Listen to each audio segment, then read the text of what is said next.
नमस्कार दोस्तों। आज की कहानी का शीर्षक है मार्टिन लूथर किंग। मार्टिन के परिवार में 5 सदस्य थे। रेवरेंड और मिसेज किंग उनके पिता और माता थे। क्रिस्टीन उनकी बड़ी बहन थी और अल्फ्रेड उनका छोटा भाई था। मार्टिन मझले भाई थे।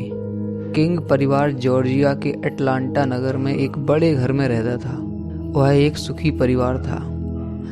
मार्टिन के पिता एक पादरी थे, इसलिए लोग उन्हें रेवरेंड किंग बुलाते थे। रविवार के दिन जब किंग परिवार चर्च जाता था तब उनके पिता लोगों को उपदेश देते थे।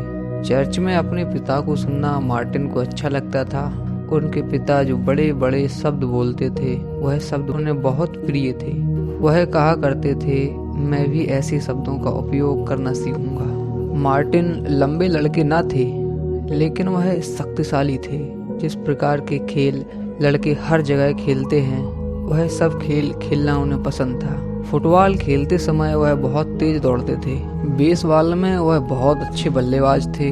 वह सदा जीतने के लिए खेलते थे। मार्टिन को लड़ना अच्छा न लगता था।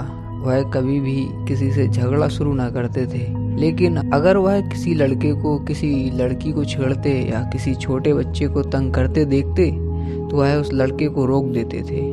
लेकिन वह किसी के साथ लंबे समय तक क्रोधित न रहते थे। वह उस लड़के से फिर से सुलह कर लेते थे और दोनों मित्र बन जाते थे। किंग परिवार के बच्चों को बास्केटबॉल खेलना भी पसंद था।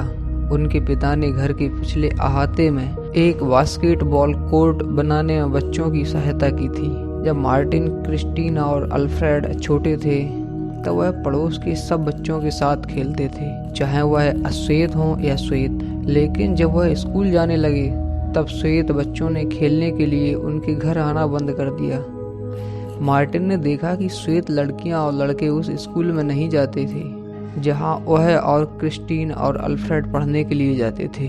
जैसे जैसे वह बड़े हुए उन्हें समझ आने लगा कि कुछ जगहें ऐसी थीं जहां वह और उनका परिवार नहीं जा सकते थे। वह इस बात पर विचार करने लगे कि बड़े होकर वह क्या बनेंगे। क्या वह एक डॉक्टर बनेंगे और रोगियों की सेवा करेंगे? इन बातों से उन्हें बहुत दुख हुआ था। वह सोचने लगे कि इस भेदभाव को लेकर वह क्या कर सकते थे। क्या वह एक वकील बनेंगे और न्यायालय में लोगों की सहायता करेंगे? इस बीच वह स्कूल में बड़ी मेहनत से पढ़ाई करते रहे। जितना अध्यापक उनसे कहते वह उससे अधिक पढ़ाई करते थे। उन्हें पुस्तकें बहुत प्रिय थीं। वह हर समय पढ़ते रहते थे। अक्सर जेब खर्च के लिए मिले सारे पैसे वह पुस्तकों पर खर्च कर देते थे, क्योंकि पुस्तकें खरीदकर अपने पास रखना उन्हें अच्छा लगता था। जैसे जैसे मार्टिन बड़े हुए उन्होंने और अधिक पुस्तकें पढ़ी। वह अलग अलग विषयों पर पुस्तकें पढ़ते थे। स्कूल की पढ़ाई में वह इतने अच्छे थे कि मात्र 15 वर्ष की आयु में उन्होंने हाई स्कूल की शिक्षा पूरी कर ली। 15 वर्ष की आयु में ही वह कॉलेज जाने लगे। क्या तुम जानते हो कि अपनी शिक्षा पूरी करने के बाद मार्टिन क्या बने? वह डॉक्टर नहीं बने, वह वकील नहीं बने, अपने पिता के समान वह एक पादरी बने। उन्होंने बड़े बड़े शब्द भी सीख लिए। उनके उपदेश इतने सुंदर होते थे कि लोग उनको सुनकर बहुत प्रभावित हो जाते थे। उनके वचनों से लोग इतने प्रेरित हो जाते थे कि वह उसी पल उन उपदेशों का अनुकरण करने लगते थे। अब मार्टिन को भी लोग रेवरेंड किंग बुलाते थे। जिस नगर में मार्टिन लूथर किंग रहते थे वहां पर अश्वेत लोग बस के अगले भाग में बैठ नहीं सकते थे। उन्हें बस के पिछले भाग में बैठना पड़ता था। अगर बस में भीड़ होती थी तो अश्वेत लोगों को अपनी सीट श्वेत लोगों के लिए खाली करनी पड़ती थी। मार्टिन ने कहा, यह कानून अच्छा कानून नहीं है। हम इसे बदलने का प्रयास करेंगे। कैसे? लोगों ने पूछा। जब तक यह कानून बदलता नहीं है तब तक हम लोग बसों में नहीं बैठेंगे।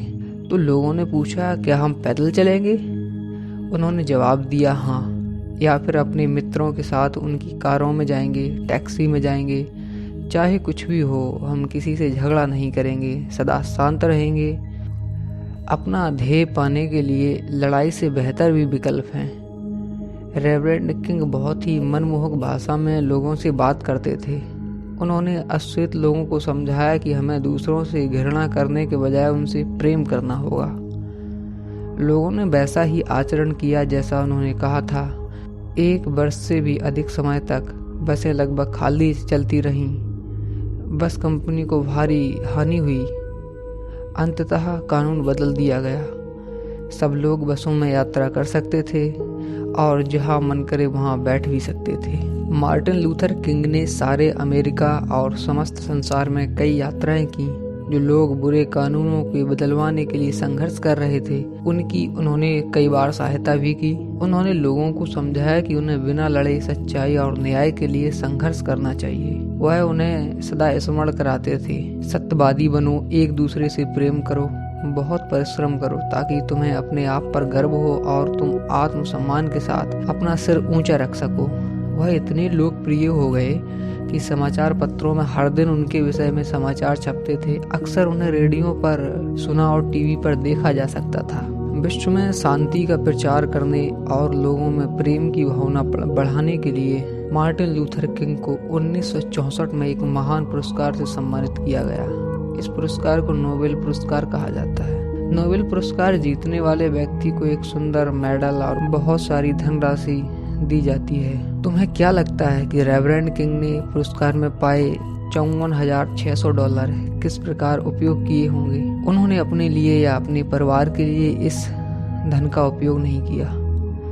इसे उन्होंने लोगों की सहायता के लिए खर्च किया। फिर 1968 में एक दिन एक बड़ी दुखद घटना घटी। एक व्यक्ति ने जिसके मन में दूसरों के लिए कोई प्रेम न था, मार्टिन लूथर किंग की हत्या कर दी। उनके निधन पर यूनाइटेड स्टेट्स और सारे विश्व में लोग बहुत आहत हुए और दुखी हुए। उनके अंतिम संस्कार में हजारों लोगों ने भाग लिया। उस दिन स्कूल और कार्यालय बंद कर दिए गए। यद्यपि मार्टिन लूथर किंग इस संसार में नहीं है, पर उनके उपदेश और उनके कार्य लोगों को अब भी प्रेरित करते हैं। उनसे प्रेरणा लेकर लोग उनकी तरह जी सकते हैं, उनकी तरह प्यार कर सकते हैं, उनकी तरह कार्य कर सकते हैं। धन्यवाद।